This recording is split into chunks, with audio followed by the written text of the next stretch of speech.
Sir, meron po ba mga pasabog sa mga isenta kanina di ba tsaka ng destiny? Wala naman po dahil sa aming pananaw, yan naman na ang lumabas sa COA findings, pina-identify lang naman sa COA kung ano yung kanilang naging findings. So kumbaga, nothing that we haven't read before.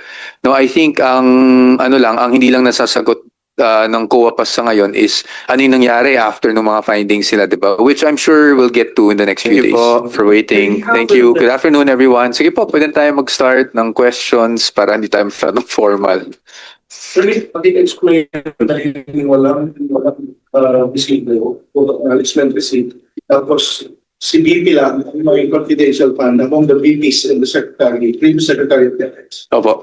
Nako, mahirap sagutin sir yung unang tanong nyo because yan ay siguro masasagot natin pagdating sa cross-examination naman ng defense. No? At hindi lang dito sa witness na to, I think para rin sa susunod na witness. Kasi kanina nakita naman natin kung ano lang yung saklaw ng witness na ito. At if I believe meron pang isang witness na COA rin, no, na mag-testify. So masasagot. Hindi ko muna sagutin yan because that will really be on the merits na. But secondly, doon naman sa CVP lang, ang sinagot lang namang ng witness is kung saklaw lang nung kanyang time no sa COA ICFAO. So kung meron bang confidential funds yung previous vice presidents aside from the vice president Sara Duterte, I'm sure you can fact check that. I think may mga lumabas na rin na ganyan kamakailan, 'di ba? Kung sino mga vice presidents may confidential funds. So yun namang nasagot ng witness kanina is based on his experience in ICFAO lamang. So I think the period was from 2014 to 2024 kung di ako nagkakamali. Attorney, kanina maraming po tayong pumayag na mag-stipulate on certain stuff but not on the 11-day period na sinasabi po no prosecution. Can you expound on that? Bakit hindi po tayo pumayag sa stipulation? Yes, because sa atin no, yung 11 days kasi may mga explanation yan, may maaari tayong gawin na cross dyan. So hindi pa muna tayo pumayag sa stipulation doon. But as to the other documents such as yung mga sinubmit sa COA, maliban lang sa acknowledgement receipts of course, but yung pagdating dun sa mga naman naging AOM or notice of suspension, I think those are official documents naman ng COA. So hindi na natin dinidispute yun katulad nung mga ginawa natin dun sa mga cheque na in-encash sa land bank kamakailan. I mean, yung na-discuss kamakailan.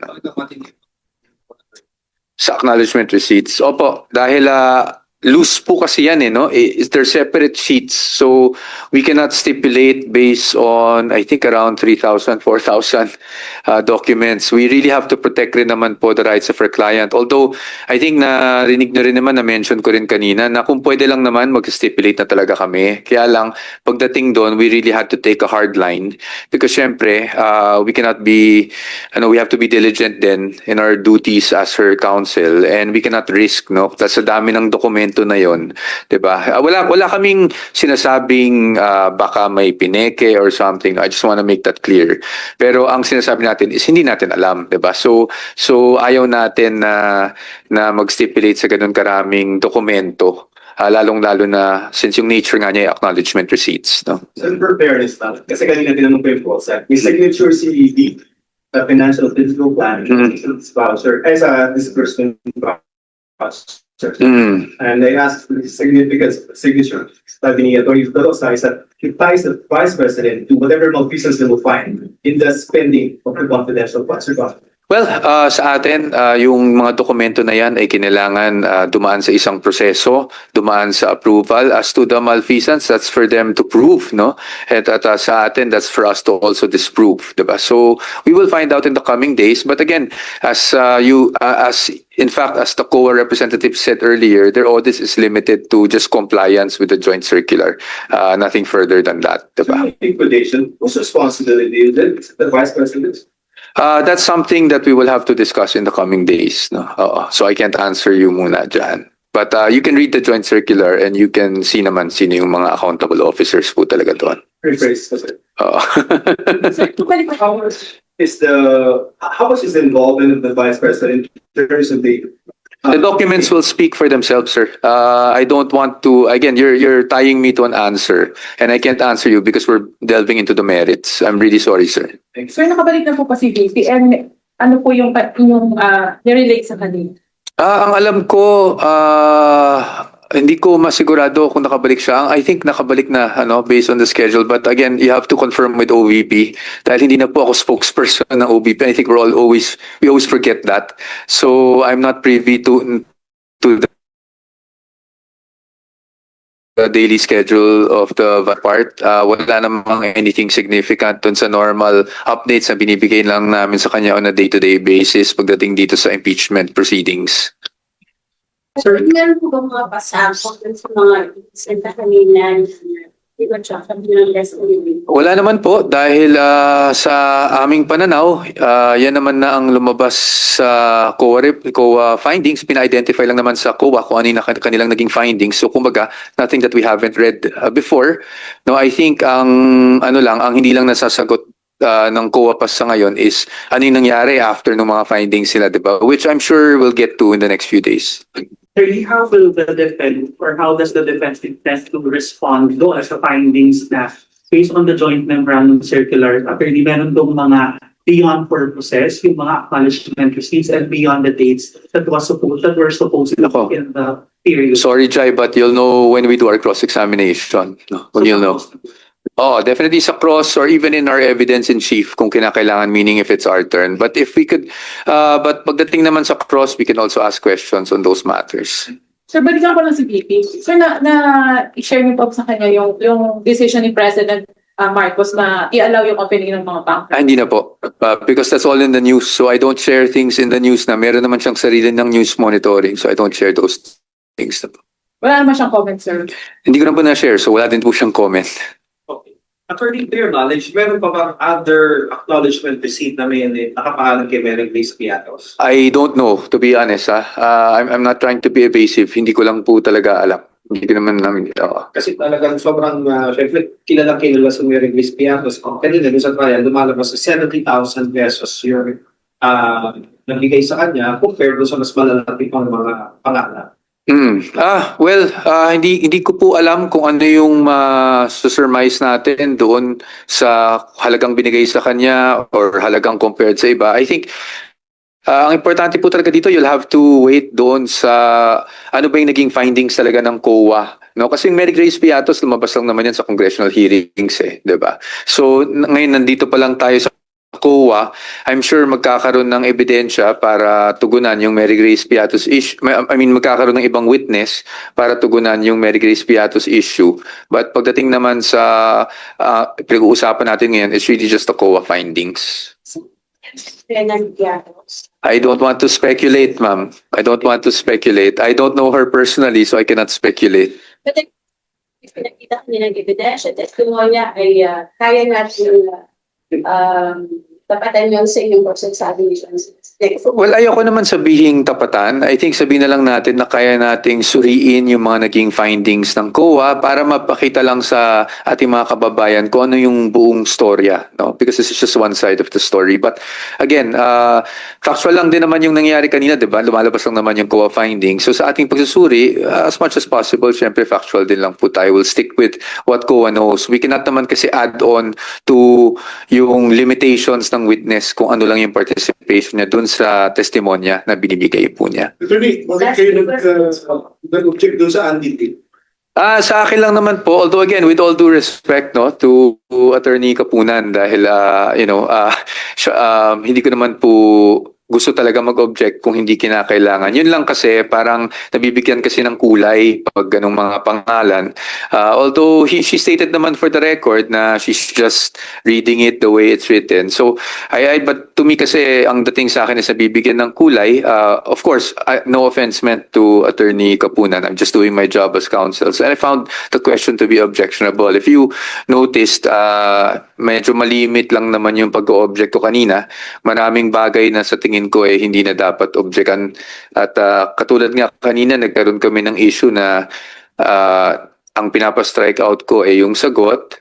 Ang sabi, dapat nag-object ako sa tanong. Well, kaya kinailangan kong i-put on record lang na hindi naman kasi talaga objectionable yung tanong, pero yung sagot yung objectionable.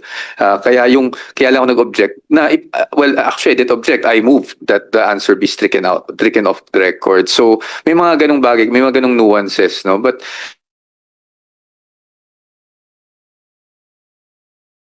again, counsel Attorney Kapunan greatly. So I think it was it was an interesting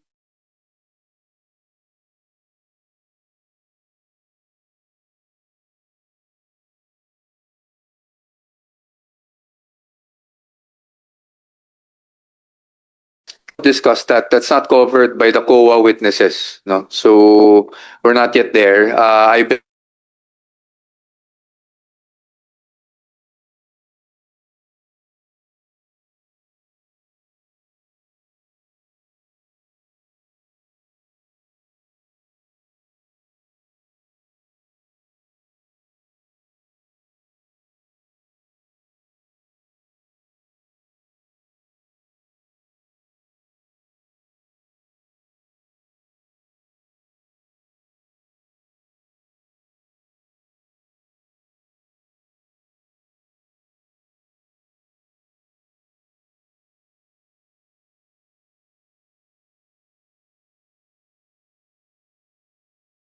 End of it all, no? Marami pang may mga magtetestigo sa prosecution and even on the defense side. Attorney, another clarification, attorney. What happened during the 30-minute suspension period for our public? We were just comparing the documents because si Attorney Kapunan, meaning the prosecution panel, was asking for us to stipulate on a list of documents. And as I've mentioned to you last week, kahit na in-expect natin na mas masalimuot yung itong COA na mga witnesses, kung pwede naman nating paikliin, ready din naman at willing din naman ng defense na paikliin. That's why, ang ginawa lang po namin kanina, before we jumped the gun and just said na we were okay with stipulating. Siyempre, due diligence lang on our part, kinumpare lang namin yung mga documents sila sa documents namin kung pareho at yun ba talaga yung gusto nilang ma-stipulate. And nung nakita naman namin na pareho, we agreed to the stipulation, to the proposal to stipulate. Sorry. According to consent, during the pre-trial, you did not agree to pre-mark this set of documents itong tinatawag nyo kanina. Kaya tayo nag-stipulate yun. Hindi na pinag-usapan ng pre-trial. I think both. I think all documents were marked, no, if I'm not mistaken. In fact, some kasama pa dun sa hinabol. Pero wala kasing we did not agree to stipulate on certain facts noong pre-trial. So itong sa marking, ang nangyari kasi kaya rin sinasabi na common exhibit, at kaya ko rin sinasabi kunyari sa acknowledgement receipts na hindi po siya technically common exhibit kasi although maybe pareho yung dokumento, separate po yung marking namin. Meaning yung marking na acknowledgement receipt nila, meron din kaming sariling mga set of acknowledgement receipts na minarkahan. Hindi yun yung parang common exhibit na isang dokumento, dalawang marking, prosecution and defense. Yung ang nangyari po dito sa acknowledgement receipts, may sarili silang mga acknowledgement receipts, kami rin may sariling set. Pero pre-trial, you did not stipulate talaga. Meanwhile, because there was no stipulation needed for pre-trial. Ang stipulation na ginagawa sa pre-trial is stipulation on facts. No? Pagdating sa documents, it's really just marking. Sige lang po. For example, will you still propose yung presentation because it's offered? Hindi pa namin masasabi kasi sa ngayon sa PINA pa lang naman yung stage, meaning procedural siya. Compliance lang doon sa PINA. Ngayon, pag dumating yung panahon na i-represent to, nabanggit ko rin to sa isang show the other day na hindi pa naman nawawala yung karapatan natin mag-object as to the admissibility. Kasi ang isang dokumento para maging ebidensya, it has to be admitted into evidence, and to be able to do that, you have to fulfill two requisites, no? Yung competence and yung relevance. Competence meaning dapat po ay naayon siya sa batas or walang nagbabawal sa kanya bilang ma-admit bilang ebidensya, and ang pangalawa is yung kung relevant ba siya. So it will depend on saan gagamitin to, and we will see if we will oppose or not. Sorry to pose this question. Doon sa mga posible mag-isip, pag wala resibo, illegal ang paggamit ng phone. Sir, gusto ko sana kayo talagang sagutin pero hindi pa kasi tapos, nasa prosecution pa lang po tayo. Siguro hintayin na lang po natin na matapos din yung cross-examination and even yung defense. Pasensya na po sir, I really understand the question. Kasi nga hangin ngayon no, na ano pa lang. So let's just wait na matapos itong witness na to. And again, hindi lang ito yung witness, meron pang ibang witnesses to come. Again, I really apologize to you for that. Sinasabi mo college with Pesita, pero ang mga napili, sila Mericles Piratos, sina Gas, et cetera. Do you think calculated dito ng prosecution? Of course, planado kung ano yung i-represent mo. But let's not cast aspersions also against the prosecution pagdating doon. Siyempre, strategy nila yan. And it's within their prerogative kung aling ARs. So, sa akin, definitely, kahit naman sa defense, kung ano yung ilalabas namin in a random stack, siyempre po, alam na rin, full control na rin kami kung ano yung ilalabas natin. So, although sinabi natin na siyempre alam nila kung ano yung ilalabas nila, wala naman pong masama doon, prerogative naman po nila yon. Just like magiging prerogative rin ng defense pag kami naman yung nagrepresenta ng mga ganitong receipts. Okay? Sige po. Yeah, opo. Sige po. Thank you very much for your patience. Maraming salamat po sa inyo at magandang hapon po. Okay.